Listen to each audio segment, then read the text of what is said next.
Olá pessoal, tudo bem? Eu sou o professor Juliano. Nós estamos começando hoje a nossa 10ª aula de língua portuguesa.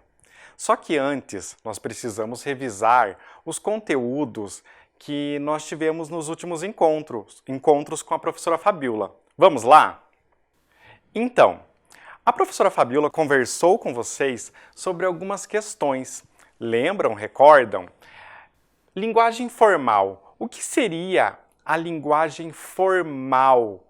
Vejam, nós temos algumas imagens aí na tela de vocês. Temos duas pessoas conversando num ambiente que lembra muito um ambiente de trabalho, uma pessoa com uma gravata, um escritório, algo desse tipo, não é? Também temos a nossa sala de aula. A sala de aula é um ambiente que exige a linguagem formal. Afinal de contas, esse ambiente é um ambiente de aprendizagem. Então, vamos diferenciar o que seria, então, essa linguagem formal da linguagem informal. Pensem, linguagem formal é aquela que segue regras. Vocês estão verificando ali, ó. Regras são esses elementos que estão nos livros, que nos dizem como escrever corretamente e tudo mais. A linguagem informal, por sua vez, é um pouco diferente. A linguagem informal é aprendida de uma maneira mais simples no nosso dia a dia, no nosso cotidiano. Percebam ali as imagens na tela de vocês. Nós temos os amigos, temos as famílias e estes grupos não nos exigem uma fala mais rebuscada. Concordam?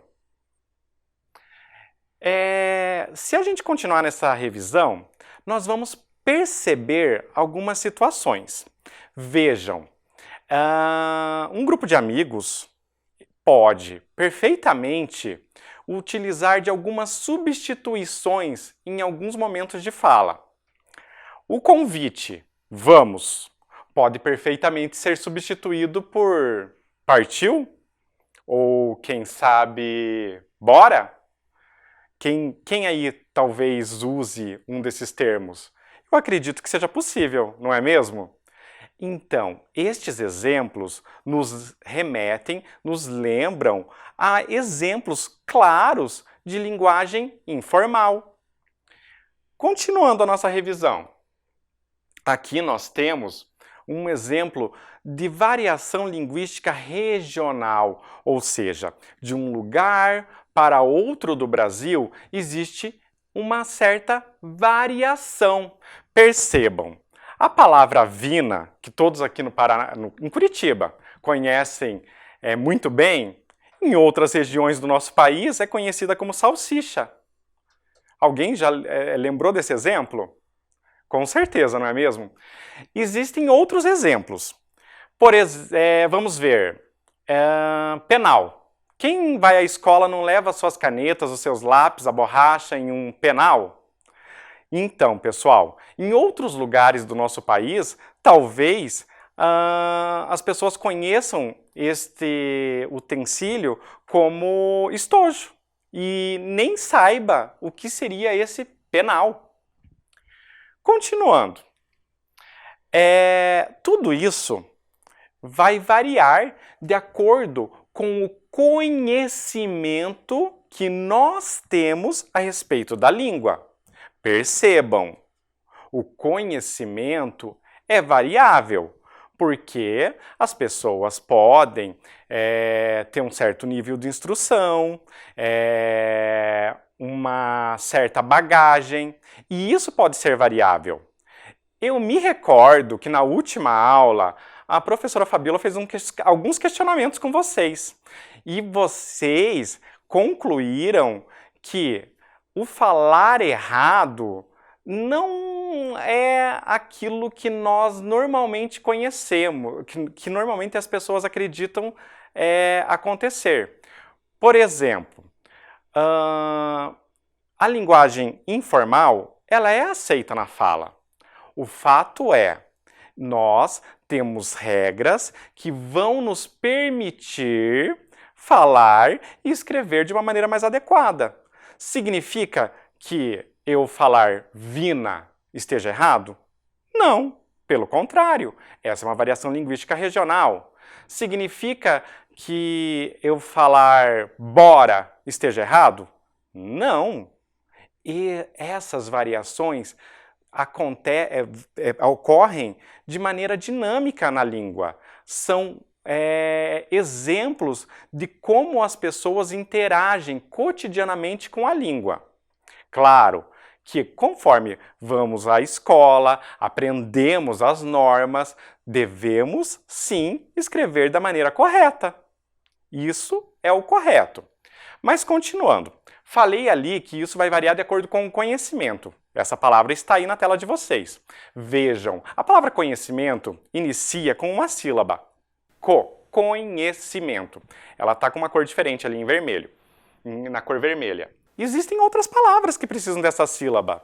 Lembram da família silábica do K, Se, Si, Co, Cu?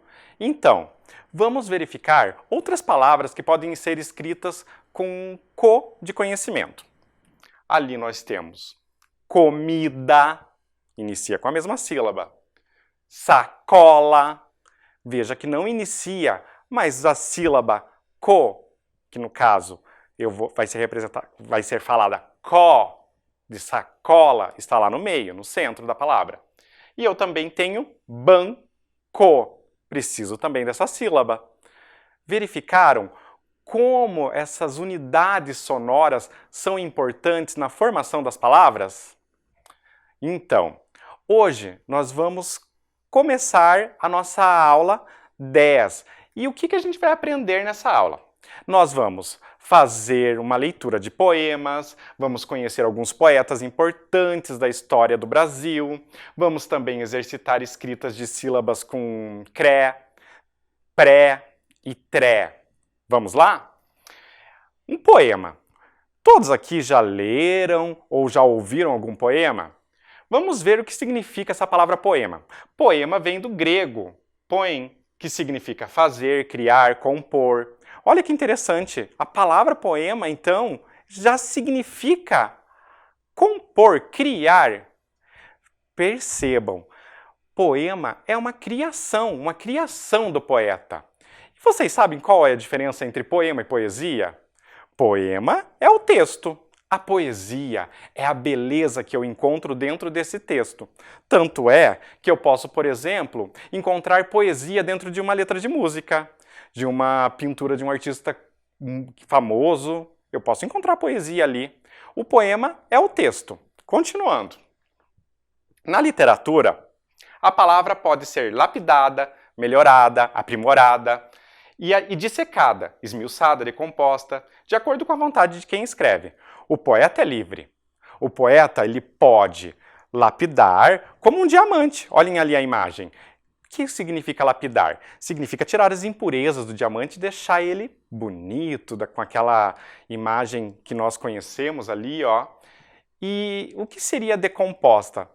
Decomposta quer dizer separada, fragmentada.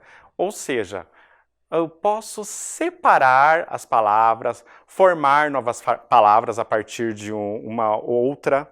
Isso significa, então, decompor. O primeiro poeta que nós vamos conhecer hoje é Mário Quintana. Já ouviram falar dele? Eu gosto muito do Mário Quintana. Ali está a imagem do nosso autor. Mário Quintana nasceu em julho de 1906, na cidade de Alegrete, no Rio Grande do Sul. Foi poeta, tradutor e um jornalista brasileiro. Ali tinha a imagem, voltei ali, a imagem dele quando bebê. Para quem não sabe onde fica Alegrete, fica ali na parte mais extrema do sul, do estado do Rio Grande do Sul. E também tem ali Porto Alegre. Estão vendo? Olha a distância de uma cidade para outra. Ele, Mário Quintana, um poeta gaúcho, começou a fazer seus primeiros escritos, seus primeiros trabalhos em sua cidade natal. Mais tarde, ele foi para Porto Alegre, capital do estado do Rio Grande do Sul. Agora, eu gostaria que vocês ouvissem o poema O Tempo, juntos comigo. Vamos lá? O tempo, a vida, são deveres que nós trouxemos para fazer em casa. Quando se vê, já são 6 horas. Quando se vê, já é sexta-feira. Quando se vê, já é Natal. Quando se vê, já terminou o ano. Quando se vê, não sabemos mais por onde andam nossos amigos. Quando se vê, perdemos o amor da nossa vida. Quando se vê, já passaram-se 50 anos. Agora é tarde demais para ser reprovado. Se me fosse dado um dia, uma oportunidade, eu nem olhava o relógio. Eu seguiria sempre em frente e iria jogando pelo caminho a casaca dourada e inútil das horas. Eu seguraria todos os meus amigos que já não sei onde e como estão e diria: vocês são extremamente importantes para mim. Eu seguraria o meu amor que está há muito à minha frente e diria: eu te amo. Dessa forma eu digo: não deixe de fazer algo que gosta devido à falta de tempo. Não deixe de ter alguém ao seu lado ou de fazer algo por puro medo de ser feliz.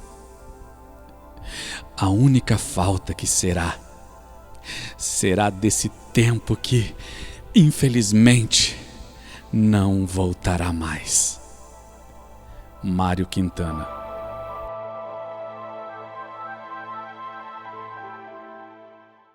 Um belo poema, não é mesmo? Espero que tenham gostado. Vamos agora fazer a leitura desse poema. O tempo. A vida são deveres que nós trouxemos para fazer em casa. Quando se vê, já são 6 horas. Quando se vê, já é sexta-feira. Quando se vê, já é Natal. Quando se vê, já terminou o ano. Quando se vê, não sabemos mais por onde andam nossos amigos. Quando se vê, perdemos o amor da nossa vida. Quando se vê, já passaram-se 50 anos. Agora é tarde demais para ser reprovado. Se me fosse dado um dia, uma oportunidade, eu nem olhava o relógio. E eu seguiria sempre em frente e iria jogando pelo caminho a casaca dourada e inútil das horas. Eu seguraria todos os meus amigos, que já não sei onde e como estão, e diria: vocês são extremamente importantes para mim. Eu seguraria o meu amor que está há muito à minha frente e diria: eu te amo. Dessa forma, eu digo: não deixe de fazer algo que gosta devido à falta de tempo. Não deixe de ter alguém ao seu lado ou de fazer algo por puro medo de ser feliz. A única falta que será deste tempo, que, infelizmente, não voltará mais. Mário Quintana. Eu acredito que esse seja um dos mais belos poemas do Mário Quintana. Espero que vocês tenham gostado. Mas agora, eu queria falar um pouco sobre o Mário, umas coisas importantes a respeito dessa figura. Mário Quintana não se casou e nem teve filhos. Olha que coisa curiosa. Faleceu no dia 5 de maio de 1994, aos 87 anos de idade, em Porto Alegre, no Rio Grande do Sul. Mesmo sendo um homem solitário, ele foi uma pessoa que criou obras que são lembradas até hoje e que, de certa forma, nos remetem um certo sentimento. Por isso que nós identificamos poesia em sua obra, certo? Para refletir, vamos lá. Vocês acham que para o poeta Mário Quintana era difícil ou fácil escrever suas ideias, seus pensamentos? E aí, será que era fácil? Vejam, ele era capaz de escrever coisas muito bonitas. Vamos pensar nessa resposta. Mas para ajudar, a gente pode ler uma outra criação do Mário Quintana. O terrível instante. Antes de escrever, eu olho, assustado, para a página branca de susto. Vocês aí, quando estão aí na sala de aula com os professores, as professoras de vocês não levam um susto quando são solicitados a escrever algo e do nada você se depara com uma folha em branco sem ter ao certo o que escrever? Talvez daqui a pouco eu faça isso com vocês. Vamos lá. Então, olha ali, o Mário Quintana está falando exatamente isso, que nem sempre isso é fácil. Continuando. E Mário Quintana foi além. Vejam só o que ele escreveu no poema chamado A Coisa. Vamos lá. A Coisa. A gente pensa uma coisa, acaba escrevendo outra coisa, e o leitor entende uma terceira coisa. E enquanto se passa tudo isso, a coisa propriamente dita começa a desconfiar que não foi propriamente dita. Que interessante, hein? Talvez o Mário Quintana esteja nos fazendo pensar a respeito do seguinte: o poeta não tem um compromisso com a compreensão do leitor. Ele cria por criar. Assim como um pintor vai jogar suas cores em uma tela sem esse compromisso. Talvez ele queira muito que você compreenda, mas talvez não. Cada um vai interpretar aquela mensagem de uma forma, não é mesmo? Poeminha do Contra. Vamos continuar analisando as obras do Mário Quintana.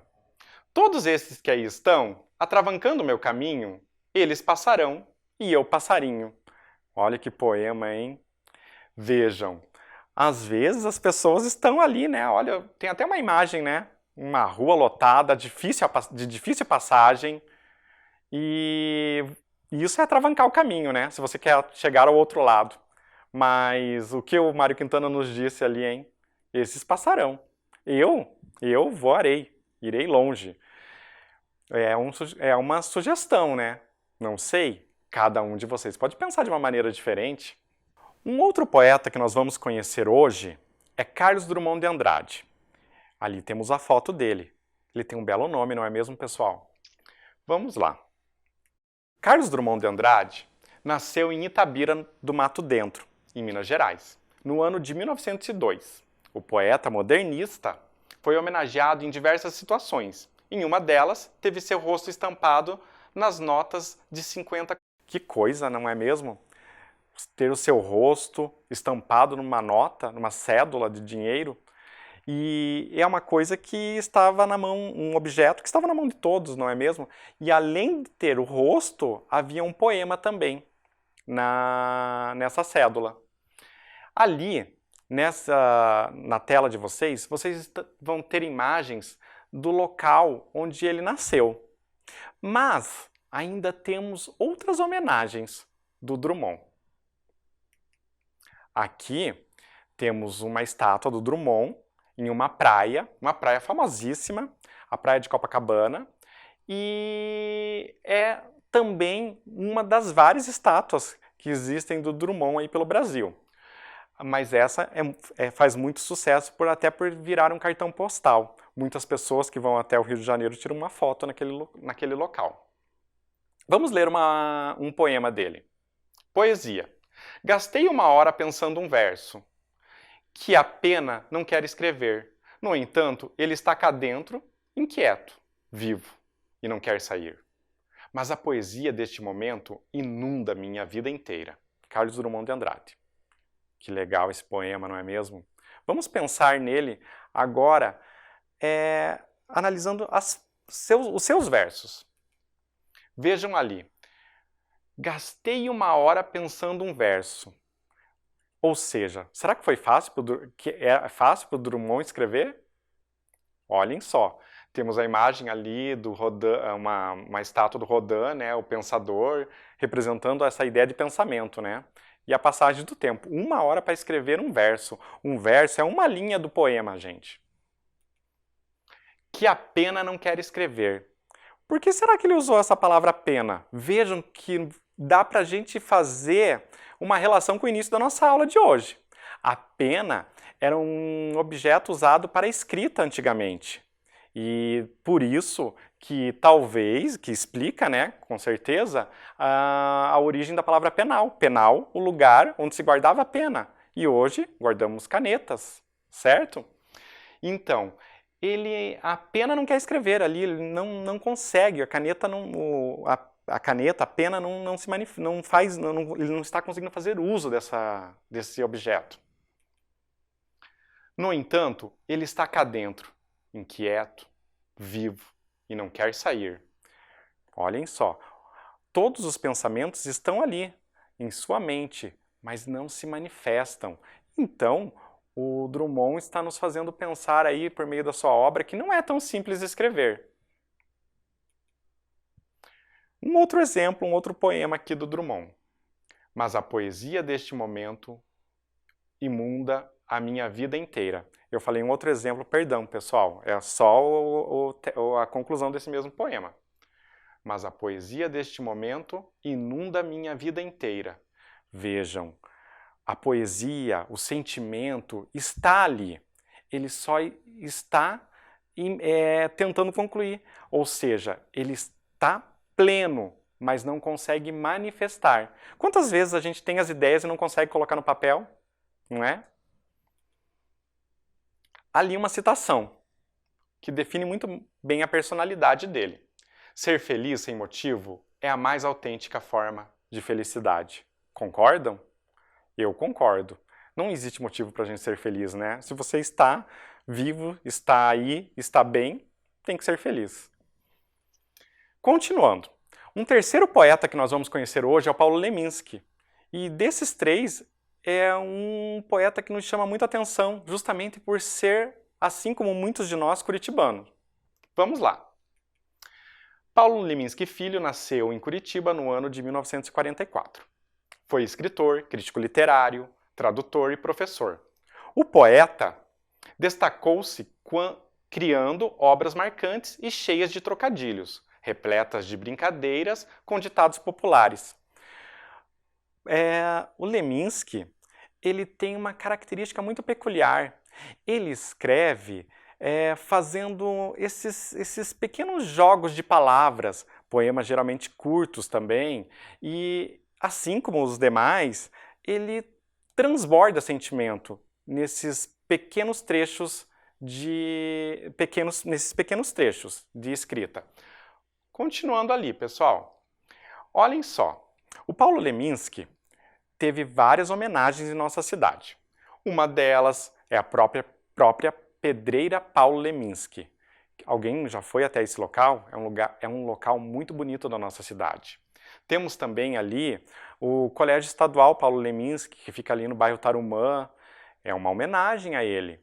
Só que eu acredito que qualquer poeta gostaria de ser homenageado da maneira mais simples e popular de todas. Eu coloquei ali algumas imagens. Paulo Leminski está nos muros da cidade e os seus poemas estão disponíveis a qualquer um. Existe coisa mais gostosa do que as pessoas lerem aquilo que você produziu? Então, o Paulo Leminski, ele é um poeta popular. Imaginem, uma daquelas imagens ali é um muro de escola, no outro é a Travessa da Lapa, que é uma rua popular aqui de Curitiba. Então, vejam como que a obra dele vai além dos livros. Interessante, não é mesmo? Ali eu tenho um exemplo da obra do Paulo Leminski. Incenso fosse música. Isso de querer ser exatamente aquilo que a gente é, ainda vai nos levar além. O que será que o Leminski quis dizer com isso, pessoal? Isso de querer ser aquilo que a gente é, vai nos levar além? O que será que é esse além? Não sei. Como vocês interpretam? Cada um de nós faz uma leitura diferente deste poema. Pelos caminhos que ando, um dia vai ser, só não sei quando. Olha que interessante. talvez esses caminhos estejam levando esse personagem a algum lugar. Ele só não tem compromisso para quando que vai chegar, né? Primeiro frio do ano. Fui feliz, se não me engano. Olha que interessante. Um dia frio, um dia de inverno, e a pessoa, o personagem ali deixando claro que ele foi feliz. Perceberam que são poemas curtos, com poucos versos? Essas são características do Leminski. Seguindo, vamos ao próximo poema. Tarde de vento, até as árvores querem vir para dentro. Interessante, não é mesmo? Pensem como esse poema pode trazer um significado mesmo sendo muito simples. Uma tarde com vento que lembre um dia ruim, um dia que está provocando algum incômodo, e até as árvores querem fugir, querem se recolher. Interessante, não é mesmo? Agora, vamos escutar um outro poema. Só que eu gostaria que vocês ouvissem o áudio dele primeiramente. Vamos lá? Razão de ser. Escrevo, e pronto. Escrevo porque preciso. Preciso porque estou tonto. Ninguém tem nada com isso. Escrevo porque amanhece e as estrelas lá no céu lembram letras no papel quando o poema me anoitece. A aranha tece teias. O peixe beija e morde o que vê. Eu escrevo apenas. Tem que ter porquê? Paulo Leminski. Então, pessoal, gostaram? Espero que sim. Eu vou fazer a leitura. Razão de ser. Escrevo e pronto. Escrevo porque preciso. Preciso porque estou tonto. Ninguém tem nada com isso. Escrevo porque amanhece. E as estrelas lá no céu lembram letras no papel. Quando o poema me anoitece, a aranha tece teias. O peixe beija e morde o que vê. Eu escrevo apenas. Tem que ter porquê?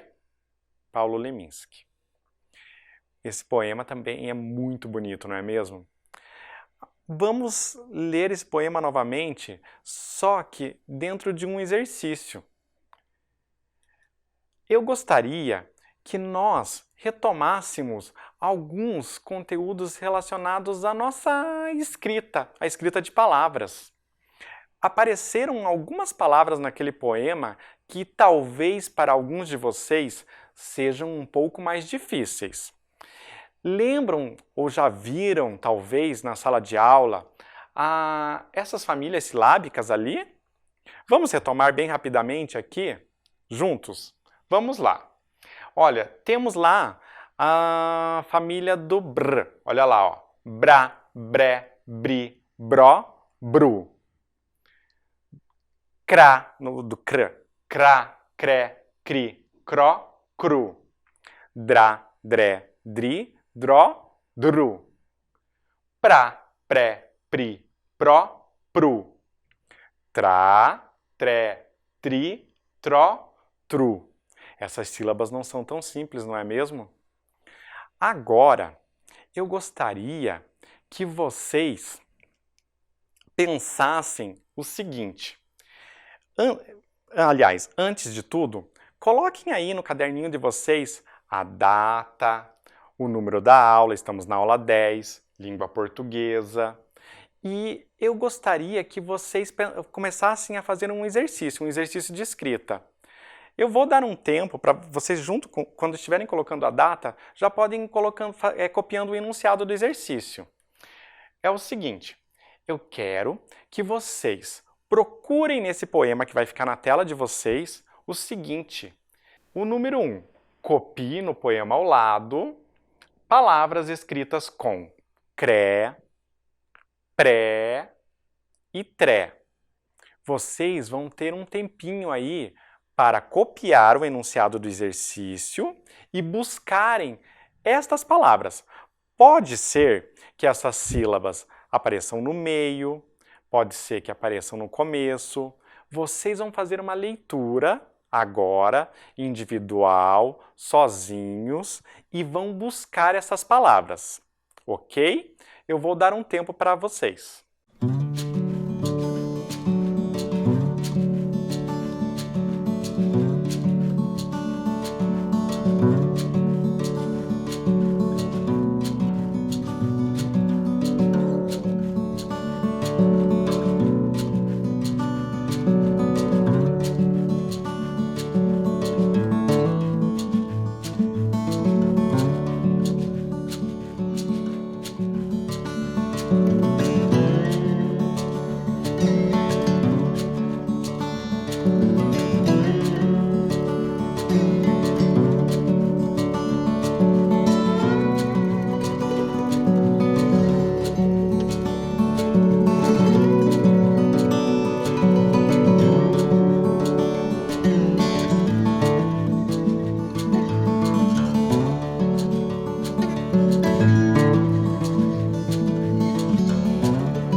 E aí, pessoal, conseguiram resolver esse exercício?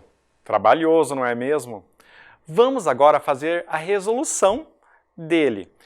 Juntos ali. Olhem só, pessoal.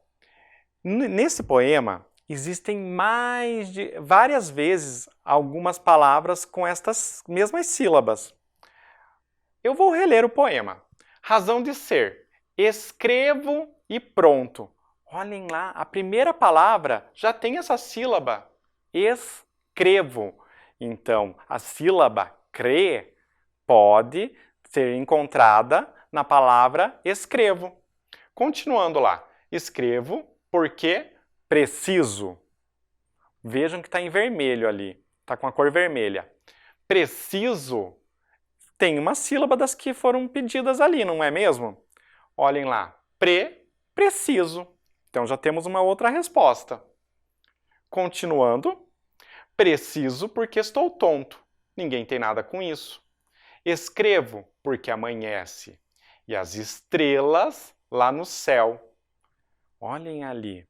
Estrelas. Estrelas. Vejam, eu tenho a sílaba tre dentro de estrelas. Tenho mais uma resposta. E ainda vai aparecer lá no final a palavra escrevo. Mais uma vez. Eu vou reler, vou terminar de fazer a leitura do poema, até porque existem outras sílabas que precisam ser chamadas que precisam da nossa atenção. Lembram? Letras no papel. Quando o poema me anoitece, a aranha tece teias, o peixe beija e morde o que vê. Eu escrevo apenas. Tem que ter porquê? Existem outras sílabas que lembram aquilo que nós havíamos acabado de ler. Por exemplo, no primeiro verso, escrevo e pronto. Vejam, essa sílaba também é um pouco mais difícil, não é mesmo? Pronto. Vejam que tem o P, o R e o O. Uma outra sílaba que é importante numa palavra aí está lá no meio do poema. Lembram letras no papel. Conseguiram achar esse verso? Olhem esta palavra, lembrão, brão. Também é uma sílaba um pouco mais difícil, não é mesmo? Enfim, vocês estão aí conseguindo aprimorar esse processo, né? Acredito que isso vai facilitar na escrita de vocês. Mas também existem alguns colegas que já conseguem escrever alguns versos. Então, eu tenho uma outra proposta. Vejam lá. Escreva um pequeno poema com a palavra estrela.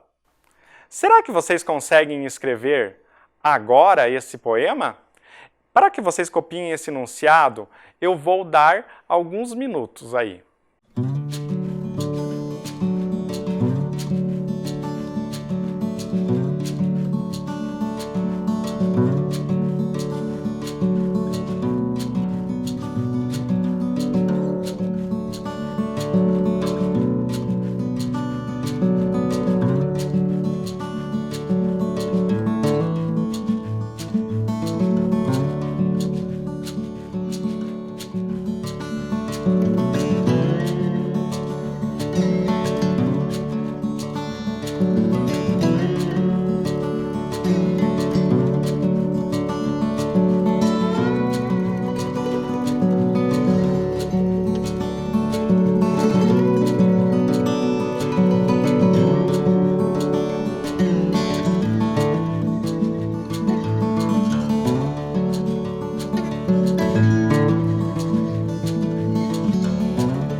E aí, será que conseguiram escrever durante esse tempinho aí?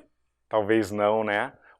Uma das coisas que nós conversamos nessa aula é o quanto pedir e completar uma página em branco pode ser difícil. Não tem problema. O que eu quero é que vocês usem a criatividade. Pensem aí em que sentimento você gostaria de passar. Pensem para quem vocês gostariam que lesse esse poema. Se vocês conseguirem escrever, enviar para as professoras de vocês, tirem fotos no WhatsApp, quem sabe aqui nós possamos fazer a leitura desses poemas, não é mesmo? Vejam, alguns poetas fizeram poucos versos para expressar seus sentimentos. Eu tenho certeza que vocês vão conseguir. A única coisa que foi solicitado ali é uma palavra, a palavra estrela. Então, talvez você tenha que se inspirar. Que tal olhar para um céu estrelado e dar asas à imaginação? Vamos lá? No próximo encontro, podemos fazer a leitura do seu poema. Até lá, pessoal! Tchau!